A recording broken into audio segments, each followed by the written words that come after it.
ನಮಸ್ಕಾರ. ಇವತ್ತು ನಾವು ಮಾತಾಡ್ತಿರೋ ಸಿನಿಮಾ 1991ರಲ್ಲಿ ತೆರೆ ಕಂಡ ವಿಷ್ಣುವರ್ಧನ್ ರೂಪಿಣಿ ಮುಖ್ಯ ಭೂಮಿಕೆಯಲ್ಲಿ ನಟಿಸಿ ದೊರೆ ಭಗವಾನ್ ನಿರ್ದೇಶನ ಮಾಡಿದ ನೀನು ನಕ್ಕರೆ ಹಾಲು ಸಕ್ಕರೆ. ಚಿತ್ರ ಹಲವಾರು ಕಾರಣಕ್ಕೆ ನಮ್ಗೆ ಇಷ್ಟ ಆಗತ್ತೆ ಮತ್ತು ಮಹತ್ವನ ಆಗುತ್ತೆ. ಈ ಹಿಂದೆ ವಿಷ್ಣುವರ್ಧನ್ ಅವರು ದೊರೆ ಭಗವಾನ್ ಅವರ ಯಾವ ಚಿತ್ರದಲ್ಲೂ ನಟನೆ ಮಾಡಿರಲ್ಲ. ಆ ಆಸೆನ ಅವರು ದೊರೆ ಭಗವಾನ್ ಅವರಿಗೆ ವ್ಯಕ್ತಪಡಿಸಿದಾಗ, ನೀನು ತುಂಬಾ ಸುಂದರವಾಗಿದ್ಯಾ, ಅದಕ್ಕೆ ತಕ್ಕಂತೆ ಉದಯ್ ಶಂಕರ್ಗೆ ಕತೆ ಮಾಡಕ್ ಹೇಳು, ಉದಯ್ ಶಂಕರ್ ಒಳ್ಳೆ ಕತೆ ಮಾಡ್ತಾರೆ, ಆ ಕತೆನ ನಾನು ನಿನಗೆ ನಿರ್ದೇಶನ ಮಾಡ್ತೀನಿ ಅಂತ. ಆ ನಿಟ್ಟಿನಲ್ಲಿ ಉದಯ್ ಶಂಕರ್ ಅವರು ವಿಷ್ಣುವರ್ಧನ್ ಅಷ್ಟು ಸ್ಫುರದ್ರೂಪಿಯಾಗಿದ್ರು, ಅದಕ್ಕೊಂದು ಕತೆ ಮಾಡ್ತೀನಿ ಅಂತ ಹೇಳಿ ಮಾಡಿದ ಕತೆನೆ ನೀನು ನಕ್ಕರೆ ಹಾಲು ಸಕ್ಕರೆ. ಮತ್ತೊಂದು ವಿಶೇಷ, ಈ ಚಿತ್ರದ ಮುಂಚೆ ಹಂಸಲೇಖ ಮತ್ತೆ ದೊರೆ ಭಗವಾನ್ ಅವರ ಕಾಂಬಿನೇಷನ್ ಅಲ್ಲಿ ಯಾವುದೇ ಚಿತ್ರ ಬಂದಿರಲ್ಲ. ಹಂಸಲೇಖ ಅವರು ದೊರೆ ಭಗವಾನ್ ಅವ್ರಿಗೆ ಕೇಳ್ತಿದ್ರಂತೆ, ನಿಮ್ಮ ಚಿತ್ರದಲ್ಲಿ ನಾನು ಸಂಗೀತ ಕೊಡ್ಬೇಕು, ಅವಕಾಶ ಮಾಡ್ಕೊಡಿ ಅಂತ. ಆಗ ದೊರೆ ಭಗವಾನ್ ಅವರು ಈ ಚಿತ್ರಕ್ಕೆ ಹಂಸಲೇಖ ಅವ್ರನ್ನ ಆಯ್ಕೆ ಮಾಡ್ತಾರೆ. ಹಂಸಲೇಖ ದೊರೆ ಭಗವಾನ್ ಕಾಂಬಿನೇಷನ್ ಅಲ್ಲಿ, ವಿಷ್ಣುವರ್ಧನ್ ದೊರೆ ಭಗವಾನ್ ಕಾಂಬಿನೇಷನ್ ಅಲ್ಲಿ ಮೂಡಿ ಬಂದಂತ ಮೊದಲ ಚಿತ್ರ ನೀನು ನಕ್ಕರೆ ಹಾಲು ಸಕ್ಕರೆ. ಈ ಚಿತ್ರದಲ್ಲಿ ವಿಷ್ಣುವರ್ಧನ್ ಅವರು ವಿದೇಶದಿಂದ ಬಂದಿರ್ತಾರೆ. ಅವ್ರಿಗೆ ಒಂದು ಹೆಣ್ಣು ಹುಡುಕ್ಬೇಕು, ಅವರ ಇಷ್ಟದ ಹೆಣ್ಣು ಸಿಗೋವರೆಗೂ ಏನೇನೆಲ್ಲ ಆಗತ್ತೆ ಅನ್ನೋದೇ ಈ ಕಥೆಯ ಸಾರಾಂಶ. ಈ ಚಿತ್ರದಲ್ಲಿ 5 ನಾಯಕಿಯರಿದ್ದಾರೆ. ಮೊದಲ ನಾಯಕಿ ಚಂದ್ರಿಕಾ. ಅವರು ವಿಷ್ಣುವರ್ಧನ್ ಅವ್ರಿಗೆ ಇಷ್ಟ ಆಗ್ತಾರೆ. ಆದ್ರೆ ಅವ್ರಿಗೆ ಮದುವೆಗೆ ಮುಂಚೆನೆ ಅಫೇರ್ ಇರೋದು ವಿಷ್ಣುವರ್ಧನ್ ಅವ್ರಿಗೆ ಗೊತ್ತಾಗೋದ್ರಿಂದ ಅವ್ರನ್ನ ಮದುವೆ ಮಾಡ್ಕೋಬೇಕು ಅನ್ನೋ ಆಲೋಚನೆನ ವಿಷ್ಣುವರ್ಧನ್ ಅವರು ಅಲ್ಲಿಗೆ ನಿಲ್ಲಿಸ್ತಾರೆ. ಅದಾದ್ಮೇಲೆ ಎರಡನೇ ಹೀರೋಯಿನ್ ಆಗಿ ಬರೋದು ವಿನಯ ಪ್ರಸಾದ್. ಇವರ ನಟನೆ ಅಂತೂ ಈ ಚಿತ್ರದಲ್ಲಿ ಅದ್ಭುತವಾಗಿದೆ. ಅವ್ರಿಗೆ ಸಿನಿಮಾ ಹುಚ್ಚಿರುತ್ತೆ. ಸಿನಿಮಾ ಸಿನಿಮಾ ಸಿನಿಮಾ ಬಿಟ್ಟು ಬೇರೆ ಏನು ಗೊತ್ತಿರೋದಿಲ್ಲ. ವಿಷ್ಣುವರ್ಧನ್ ಅವ್ರಿಗೆ ಅವರು ಸಿನಿಮಾ ಹುಚ್ಚು ಎಷ್ಟಿದೆ ಅನ್ನೋದು ಕನಸಲ್ಲೂ ಕಾಡುತ್ತೆ. ಆದ್ರೆ ಅವ್ರ ಅಕ್ಕನ ಅವ್ರ ಮದುವೆ ಮಾಡ್ಕೋಬೇಕು ಅಂತ ಹೇಳಿದಾಗ ಸ್ವಲ್ಪ ನಿರಾಳ ಆಗತ್ತೆ. ಆದ್ರೆ ಅವ್ರ ಅಕ್ಕ ಇವರಿಗಿಂತ ಸಿನಿಮಾ ಪ್ರಿಯೆ, ಇವರಿಗಿಂತ ಹೆಚ್ಚು ಸಿನಿಮಾ ನೋಡ್ತಾರೆ ಅಂತ ಗೊತ್ತಾದಾಗ ಆ ಸಂಬಂಧನೂ ಅಲ್ಲಿಗೆ ಕಟ್ ಮಾಡ್ತಾರೆ. ಆದ್ರೆ ಅದನ್ನ ಕಟ್ ಮಾಡಕ್ಕೆ ಅಂಬರೀಷ್ ಅವರು ಈ ಚಿತ್ರದಲ್ಲಿ ಒಂದು ಅತಿಥಿ ಪಾತ್ರ ಮಾಡ್ತಾರೆ. ಅಂಬರೀಷ್ ಅವ್ರನ್ನ ವಿನಯ ಪ್ರಸಾದ್ಗೆ ಭೇಟಿ ಮಾಡಿದ್ವಿ, ಅವರ ಪಕ್ಕದ ಮನೆ ನಿಮ್ಗೆ ಸಿಗೋ ಹಾಗೆ ಮಾಡ್ತೀನಿ ಅನ್ನೋದ್ರ ಮೂಲಕ ವಿನಯ ಪ್ರಸಾದ್ ಅವ್ರನ್ನ ವಿಷ್ಣುವರ್ಧನ್ ಅವರು ಮದುವೆ ಮಾಡ್ಕೊಳ್ಳೋದಿಲ್ಲ. ನಂತರ ಅಂಜಲಿ ಅವರು ಇವ್ರಿಗೆ ಇಷ್ಟ ಆಗ್ತಾರೆ. ಆದ್ರೆ ಅಂಜಲಿ ಅವರು ವಿಷ್ಣುವರ್ಧನ್ ಹಿಂದೆ ಒಬ್ಬ ರೌಡಿನ ಜೈಲಿಗೆ ಕಳ್ಸಿರ್ತಾರೆ. ಆ ಸೇಡ್ ತೀರಿಸ್ಕೊಳಕ್ ಬಂದಿರೋದು ಅಂತ ಗೊತ್ತಾದ ಕಾರಣದಿಂದ ಅಂಜಲಿ ಅವ್ರನ್ನವರು ಮದುವೆ ಮಾಡ್ಕೊಳ್ಳಲ್ಲ. ಆಮೇಲೆ ಲಕ್ಷ್ಮಿ ಅನ್ನೋ ಪಾತ್ರದಲ್ಲಿ ಬರೋ ರಜನಿ ಅವರು ಇಷ್ಟ ಆಗ್ತಾರೆ. ಆದ್ರೆ ಅವರಿಗೆ ಈ ಹಿಂದೆ ಮೋಸ ಆಗಿ ಅವರ ಮದುವೆ ನಿಂತೋಗಿರುತ್ತೆ ಅಂತ ಗೊತ್ತಾಗುತ್ತೆ. ಆ ಮದುವೆನ ನಾನು ಮತ್ತೆ ಮಾಡಿಸ್ತೀನಿ ಅಂತ ಮಂಗಳೂರಿಗೆ ಹೋಗಿ ಅವರ ಮದುವೆ ಮಾಡಿಸಿ, ಅವರಿಗೆ ಶ್ರೀನಾಥ್ ಅವರಿಂದ ಮೋಸ ಆಗಿರುತ್ತೆ.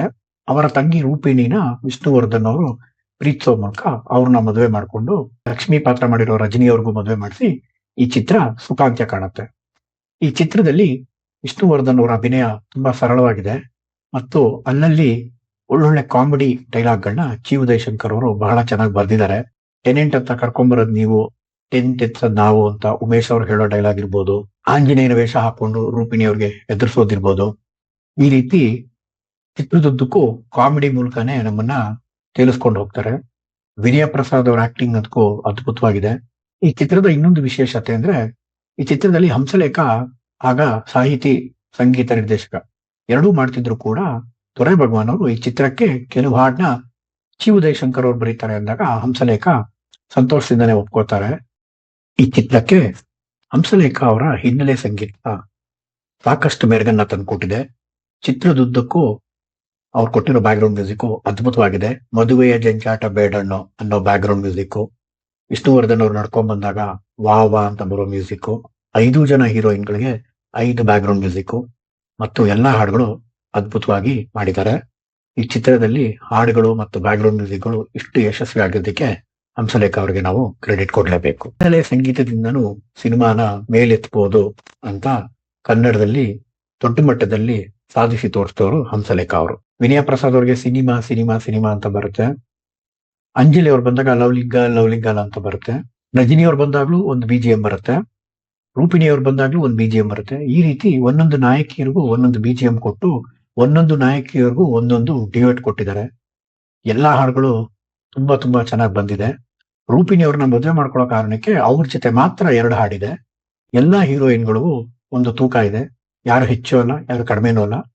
ರೂಪಿಣಿ ಅವರು ಸ್ವಲ್ಪ ಸೆಕೆಂಡ್ ಹಾಫ್ ಅಲ್ಲಿ ಲವ್ ಟ್ರ್ಯಾಕ್ ಡ್ಯುಯೆಟ್ ಎಲ್ಲ ಇರೋದ್ರಿಂದ ಅವ್ರನ್ನೇ ಕೊನೆಯಲ್ಲಿ ಮದುವೆ ಆಗೋದ್ರಿಂದ ಅವ್ರ ಪಾತ್ರಕ್ಕೆ ಸ್ವಲ್ಪ ಮಹತ್ವ ನೀಡಿದ್ದಾರೆ.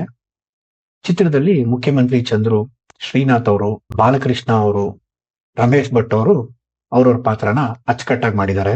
ಆಗ್ಲೇ ಹೇಳ್ದಾಗೆ ದೊರೆ ಭಗವಾನ್, ವಿಷ್ಣುವರ್ಧನ್, ಹಂಸಲೇಖ, ಚಿ ಉದಯಶಂಕರ್ 4 ಜನದ ಕಾಂಬಿನೇಷನ್ ಅಲ್ಲಿ ಬಂದಂತ ಮೊದಲ ಚಿತ್ರ.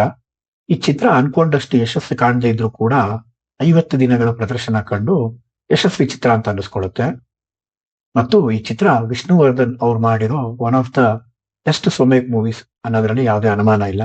ಇವತ್ತಿಗೂ ಈ ಚಿತ್ರ ನಮ್ಮನ್ನ ರಂಜಿಸುತ್ತೆ. ಮತ್ತು ಈ ಚಿತ್ರದ ಹಾಡುಗಳ ಕ್ರೆಡಿಟ್ ಮತ್ತೆ ಅದರ ಬ್ಯಾಕ್ ಗ್ರೌಂಡ್ ಮ್ಯೂಸಿಕ್ ಕ್ರೆಡಿಟ್ ನ ಹಂಸಲೇಖ ಅವರು ಕೊಡ್ಲೇಬೇಕು. ಮತ್ತೊಮ್ಮೆ ಈ ಚಿತ್ರ ನೋಡಿ, ನಿಮ್ಗೆಲ್ಲ ಇಷ್ಟ ಆಗುತ್ತೆ. ಇದೇ ತರ ಕಂಟೆಂಟ್ ನೀವು ಇಷ್ಟಪಡೋರಾದ್ರೆ ಈ ಚಾನಲ್ಗೆ ಸಬ್ಸ್ಕ್ರೈಬ್ ಮಾಡ್ಕೊಳ್ಳಿ. ಬೇರೆ ಯಾವ್ದಾದ್ರು ಚಿತ್ರದ ಬಗ್ಗೆ ಮಾಹಿತಿ ಬೇಕಿದ್ರೆ ಕಾಮೆಂಟ್ ಮಾಡಿ. ಧನ್ಯವಾದ.